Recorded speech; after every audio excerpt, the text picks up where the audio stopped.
చెప్పమన్నామా అలాగే అన్ని స్వామి మాకు హెల్ప్ చేసేది అనుకుంటున్నాం సార్ మీ అందరి దయ వల్ల. అమ్మ మీరు దాని గురించి అక్కడ ఏ విధమైనటువంటి భయపడాల్సిన అవసరం లేదమ్మా.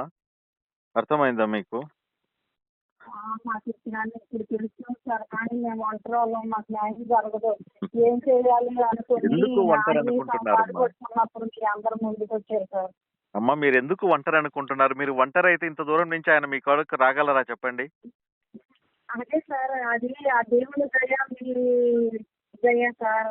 అసలు మాకు ఎంత ఇది జరుగుతుందని ఇలా మమ్మల్ని ఆదుకుంటారు, మన హిందూ సనాతన ధర్మం ఇలా ముందుకు వచ్చింది మేము అనుకోలేదు సార్. అసలు మేము వాళ్ళు గొడవకి వచ్చినా సరే మేము అట్లాగే వదిలేసుకున్నాం సార్. కళ్యాణం జరుపుకుంటే ఆ నైట్ కళ్ళు మూసుకుంటే వెళ్ళిపోయేవాళ్ళం సార్. కానీ అక్కడ చెప్పి వాళ్ళందరిలో పోగేసి అసలు కళ్యాణం కట్టించడానికి మీకు ఏం సంబంధం, మరి మీరు పాడైపోయిన గుడిని మీరు ఎందుకు బాగు చేసి, కరెంట్ కూడా లేదు సార్. మొన్నటి వరకు 4 నెలల క్రితం వరకు ఆ గుడికి కరెంట్ లేదు, కనీసం ఆ గుడిలో దేవుళ్ళు ఉన్నారన్న సంగతి కూడా తెలియదు సార్. కానీ దేవుడి విగ్రహాలు ఇప్పుడు చూడండి సార్, పెయింట్ కట్టి ఎప్పుడో గుడి ప్రతిష్ఠించినప్పుడు మా భక్తులు ఉన్నప్పుడు ఇక్కడ ఆడుకున్నప్పుడు పెట్టిన బొమ్మలు అది మాకు సెంటిమెంట్. అదే కొత్త బొమ్మలు కొనాలంటే కొనొచ్చు సార్, ఎందుకని అదే బొమ్మలు పెయింటింగ్ చేయించినందుకు 5 రోజులు వేసి మొక్కు పెట్టి ఆయన 5 వేలు తీసుకున్నాడు సార్. కానీ మేము డబ్బుల గురించి చూడుకోకుండా మాకు ఆ బొమ్మలు పెట్టి నేను ఎంతో కష్టపడి ఆ 5 కుటుంబాల వాళ్ళం కూడా మరి వాళ్ళు డబ్బు పరంగా సాయం చేయకపోయినా మాకు పనుల్లో ఎంతో హెల్ప్ చేశారు సార్. ముందుండి డబ్బులు నేను పెట్టుకుంటానని నేను ఖర్చు పెట్టి ఆ గుడి కరెంటు పెట్టించి బాగు చేపించి కళ్యాణం జరిపించి నాకు 5 కుటుంబాలు సహకరించారు సార్. ఆడపిల్లనైనా సరే ఆటో కిరాయి మాట్లాడుకుని నేను సొంతంగా అన్ని నేనే ఇచ్చేసుకున్నాను సార్. ఎవరిని ఇది అవడం కాకుండా ఆ 5 కుటుంబాలే నాకు హెల్ప్ గా వచ్చింది. కళ్యాణం ఎంతో బాగా జరిపించామని ఇక్కడ ఉన్న వేరే క్యాస్ట్ వాళ్ళు అందరూ కూడా ప్రోత్సహించి చాలా మెచ్చుకున్నారు సార్. కానీ ఆ ఇది కొంచెం కూడా లేకోకుండా నాశనం చేసేసారు సార్. చాలా ఇది చేశారు, ఏమీ లేకోకుండా ఉట్టిగా సంఘస్థులు తెచ్చేసి మీరు ఎందుకు కళ్యాణం జరిపించారని చెప్పేసి మా మీదకి వచ్చేసి అడ్డమైన బూతులు, అసాధ్యకరమైన బూతులు, అది బూతులు మాట్లాడినంతలో మేమేమి ఇష్టపడలేదు సార్. ఎందుకంటే ఆ సీతాదేవి అంత అమ్మకే తప్పలేదు కష్టాలు మేము ఎంత అనుకున్నాం సార్. కానీ దానికి కూడా నేను బాధపడినా. కానీ మళ్ళీ పండుగ జరిపించే అవకాశం ఉంటుందా లేదా, మళ్ళీ పాడైపోయినట్టు అయిపోతా అలా మీదకి వచ్చే ఏంటి మా పరిస్థితి అని అమ్మ ఒక్క మాట, మీరక్కడ శ్రీరామనవమి పండుగ జరుపుతుంటే వాళ్ళు వచ్చి అడ్డుపడ్డారా చేయకూడదు మీరని? శ్రీరామనవమి జరుపుకుంటే అప్పుడు 4 కుటుంబాల వాళ్ళు మేము పిలుచుకున్న బంధుమిత్రులు వాళ్ళు ఉంటారు కాబట్టి అప్పుడు రాలేదు సార్. అప్పుడు రాకోకుండా జరిగిపోయిన తర్వాత గుడి మైకా అది తీసుకొచ్చి, మైకా కూడా లేదు సార్. ఆ గుడి మైకా తీసుకొచ్చి వాటర్ భోజనానికి, సంతర్పణ భోజనానికి కూలింగ్ క్యాన్లు అవి తీసుకొచ్చి అవి ఆటోకి ఎక్కేస్తుంటే అప్పుడు వచ్చారు సార్. మొత్తం అందరిని ఆయన పోగేసుకోవాలి కదా సార్. ఆ చర్చికి వెళ్ళేవాళ్ళం సార్. నేను అందరిని పోగేసుకొని అప్పుడు వచ్చాడు. ఆ చర్చికి సంబంధించిన పాస్టర్ వచ్చాడా? ఆ చర్చికి సంబంధించిన పాస్టర్, ఆ పాస్టర్ చర్చికి వెళ్ళేవాళ్ళు సురేంద్ర, కాడించి నరేంద్ర, వేసుకోగు భాస్కరరావు, మహేష్ అన్న వాళ్ళు ముఖ్యమైన వాళ్ళు ఒక 5గురు ఉన్నారు సార్. ఆ 5గురు సంఘస్థులు సంఘస్థులు అందరూ ఆడోళ్ళు మగోళ్ళు 50 మంది దాకా వచ్చి నీకేం సంబంధం ఉందని నువ్వు కళ్యాణం జరిపించేవాడిని నేను మీదకి వచ్చి నరికేస్తామని కట్టేసి నరికేస్తారంట సార్ నన్ను. అట్లా కాదు, ఇప్పుడు మనము మీరు వచ్చి అక్కడ కళ్యాణం ఇప్పుడు మీరెవరమ్మా? మీది ఆ ఊరేనా సొంతూరు? నేను పుట్టింది ఊరు ఆడబడుతున్నాండి. పుట్టింది ఊర్లోనే. పర్వాలేదు, మీ తల్లిదండ్రులు ఆడబడుతుంది అంతకలిసి గుడిగారండి. మీరు ఆడబడుచు కాబట్టి మీ పుట్టింటికి వచ్చారు. వచ్చి దేవస్థానం పరిస్థితిని చూసి మీరు దాన్ని బాగు చేసి కొంతవరకు కళ్యాణం జరిపించారు. 4 years అవుతుంది సార్. నేను అమ్మ వాళ్ళ ఇంటికి వచ్చి మా అమ్మ నాకు ఫోన్లు వచ్చేసి అమ్మ రాములు వారికి దండం పెట్టుకుని దీపారాధన చేసుకుంటా అక్కడే సొంతమ్మ ఏడుస్తాను చెప్తుంటే, అమ్మ నేను వస్తాను, వచ్చినాక నేను చూసి నేను చేపిస్తాను, అమ్మ నువ్వు గుడి అన్న ఇచ్చేపిస్తామ్మా. మీరు మా అమ్మకి 3 ఆడపిల్లలు 1 మగ పిల్లడండి. అందరికి పెళ్లి చేసిన అమ్మ నాన్న ఇక్కడ ఉంటారన్నమాట. చిన్న పెళ్లికి ఉంటారు. ఉమ్, మీరందరూ సహకారంతో ఎవరినే కాదమ్మా, మీ నలుగురు అన్న చేసుకుని నా గుడికి బాగు చేపిస్తున్నామ్మా. నేను రోజు వెళ్ళి దీపారాధన చేసుకుంటా, దండం పెట్టుకుంటా. కానీ మా అమ్మగారు గోడ పడలేక మేము ముందుకు వచ్చి అక్కడ చేసామండి. తీసుకొచ్చి ఇప్పుడు మాకు ఒకసారి రోడ్డు తెచ్చి బజార్ పాలు చేసినట్టు చేశారండి అమ్మా మొత్తం అందరం. మీరు మీరు ఇక్కడ బాధపడాల్సిన అవసరం ఏం లేదు. చూడండి, ఒకటి గుర్తుపెట్టుకోండి, దుర్మార్గము పండినప్పుడే ఇట్లాంటివి జరుగుతాయమ్మా. అర్థమైందా?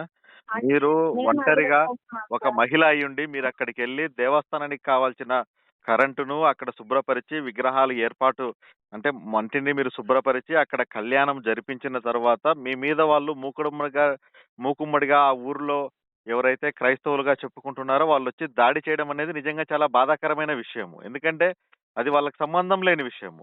వాళ్ళకి ఇష్టం ఉంది, వాళ్ళు వెళ్ళారు, అటు చేసుకుంటున్నారు. మీరు ఇష్టం లేదు, మీరు సనాతన ధర్మంలో దేవీ దేవతల మీద నమ్మకంతో, మీరు రాముల వారి మీద నమ్మకంతో మీరు అక్కడ కార్యక్రమాలు చేస్తున్నారు. అలాంటి మీ మీద వాళ్ళు దాడి చేయడము, అసభ్యకరంగా మాట్లాడడం అనేటువంటిది చాలా బాధాకరమైన విషయము. అది మేము తెలుసుకున్నాం కాబట్టే మన అఖండ భారత విశ్వ హిందూ పరిరక్షణ సమితి నుంచి మేము విఘ్నేష్ గారిని మీ దగ్గరికి పంపించాం మేము. Thank you sir, thank you sir. మీరు ఇప్పుడు భయపడాల్సిన సార్ అవసరం లేదు. చెప్పండి ఏంటంటే అమ్మా. సార్, ఇప్పుడు అమ్మ ఫస్ట్ నుంచి పూజల్లోనే పుట్టింది, పూజల్లోనే పెరిగింది. అవునమ్మా. మాకు అదే అలవాటు చేసింది. మేము సత్యం హిందూగానే చేస్తాం, బతికితే హిందూగానే బతుకుతాం. తప్పేముందమ్మా అది? కాకపోతే ఏంటంటే మేము ఒకటే కులం నుంచి ఎదేసినా సరే మేము ఇంటికి మాకు ఎంత బ్లాక్ మెయిల్ సార్. మా నాన్న చనిపోయినా సరే ఎవరు వాళ్ళ పొలం నుంచి వెళ్ళేద్దాం అన్నట్టుగా చెప్పి పోనీ అయినా సరే నలుగురు పిల్లలు ఉన్నాం, మేము నలుగురు వచ్చేస్తామండి. ప్రోత్సాహం ఇచ్చాం సార్ మా నాన్నగారు ప్రేమ. అమ్మ, ఒకరు వెలేసేది ఏంటమ్మా చెప్పండి?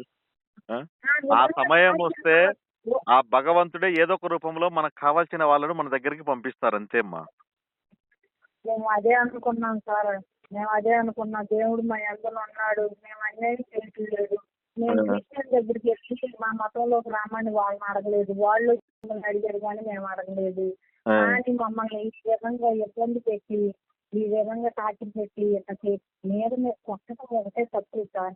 నేను నేను చెప్తున్నా, నమ్ముకున్న మా అమ్మవారి మీద, దుర్గమ్మ తల్లి మీద ప్రమాణం చేసి చెప్తున్నాను సార్. కొట్టడం ఒకటే తప్పు సార్.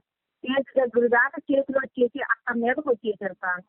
ఆ విధంగా వచ్చేసారు. అమ్మ ఒక ఏంటమ్మా? ఆడవాళ్ళు ఎక్కడ చూడకోకుండా ఆ విధంగా వచ్చారు సార్. అంటే అమ్మ మిమ్మల్ని కొట్టడానికి వచ్చారా దగ్గరికి? వేడి మీదకి వచ్చేసారు సార్. నువ్వు ఎవరికి నిన్ను అట్లా మరిచేత అట్లా కూర్చేత ఎట్లా కూర్చేత అని అసలు అసహ్యకరమైన బూతులు నోటు అంత చెప్పుకోలేదు సార్. బాల్కం అంత తేడా ఉంది, అలాంటి బూతులు మాట్లాడతా అంటే సార్. వాళ్ళు ఏంటంటే ఇది ఇంత ఖర్చు పెట్టి ఇంత ఇదిగా జరిపించకపోతే ఆ నాలుగుల్లో వాళ్ళు ఏమి చెయ్యరు.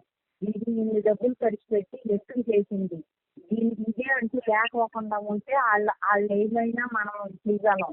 ఇది చేయబట్టి వాళ్ళు లెక్క చేయట్లేదు మనల్ని. అసలు కారణం నేనే అన్నట్టు నా మీదకి వచ్చారు సార్. అమ్మ, మీరు దాని గురించి ఆలోచించాకండి.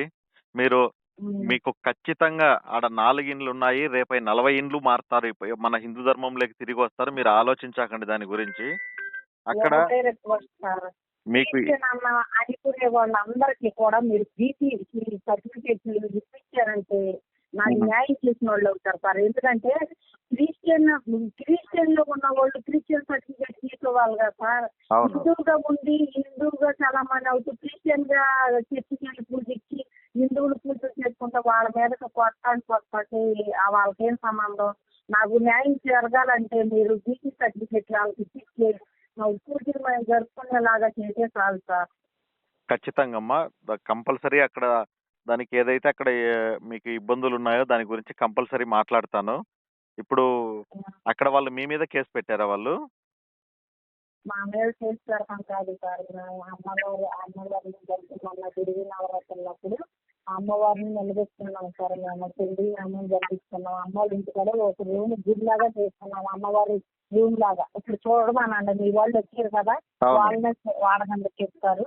అయితే మా సిస్టర్ అంట చేతబడులు చేసుకున్నాంట, గాలి మనుషులు చేసేదంట. అక్కడంటే వీళ్ళ మీద చేతబడి చేసేవాళ్ళం కాదు సార్. అక్కడని పోలీస్ స్టేషన్ లో చెప్పారంట సార్ తెచ్చి వాళ్ళందరూ.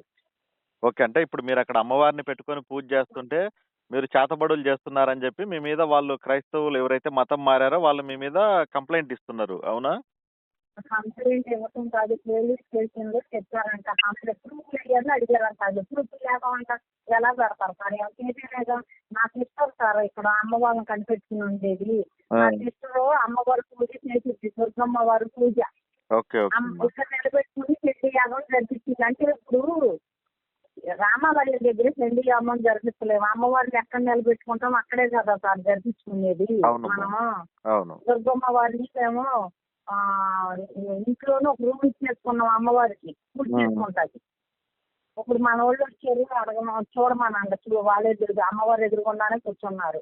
అంటే ఏంటంటే వీళ్ళు పూజలు, అసలు పూజలు మా వాళ్ళే, వాళ్ళు ఎక్కడ మారిపోతారో వీళ్ళ వాళ్ళే అని చెప్పి ఇప్పుడు మా మీద ఖర్చు పెట్టారు సార్.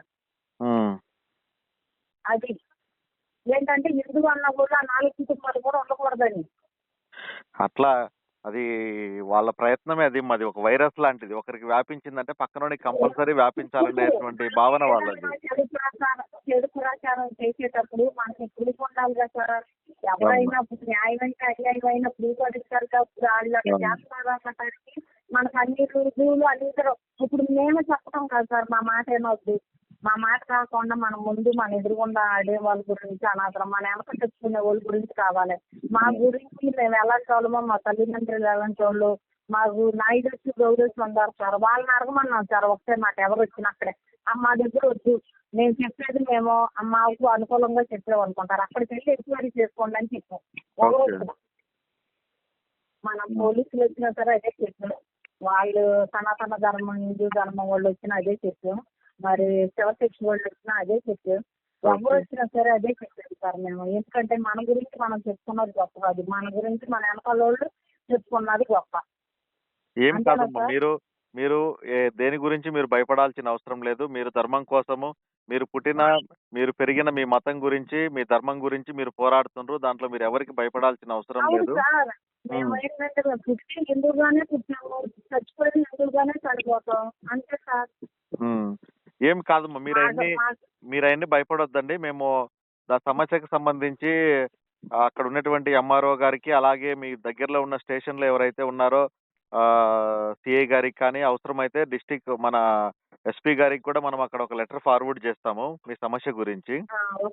ఒకసారి మీరు వచ్చిన మంచిది మా విఘ్నేశ్వర స్వామి తోటి క్లియర్ గా మాట్లాడండి. అక్కడ మీకు మేము ఏం చేయగలము, ఇప్పుడు మీరు అక్కడ 4 కుటుంబాలు ఉన్నాయి, మీ 4 కుటుంబాలు అక్కడ నిలబడడానికి మా దగ్గర నుంచి ఏం కావాలా మీకు, అది ఒకసారి ఆయనతో మాట్లాడండి. ఆయన పూర్తి అయిపోయిన తర్వాత మాకు పూర్తి సమాచారం ఇస్తారు. ఆ తర్వాత మళ్ళీ ఒకసారి మాట్లాడతానమ్మా నేను, సరేనమ్మా? ఆయనకు ఒకసారి ఫోన్ ఇవ్వండి.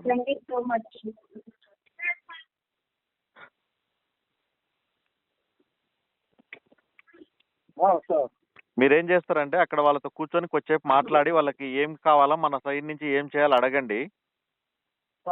అలాగే వాళ్ళ నెంబర్లు, వాళ్ళ సంబంధించిన డీటెయిల్స్ కూడా తీసుకోండి. అవి తీసుకోండి, వాళ్ళ ఫోన్ నెంబర్లు అవి తీసుకోండి. మనం కంపల్సరీ ఏర్పాటు చేద్దాము. అవసరమైతే అక్కడ మనకు సంబంధించిన దాంట్లో ఒక 3-4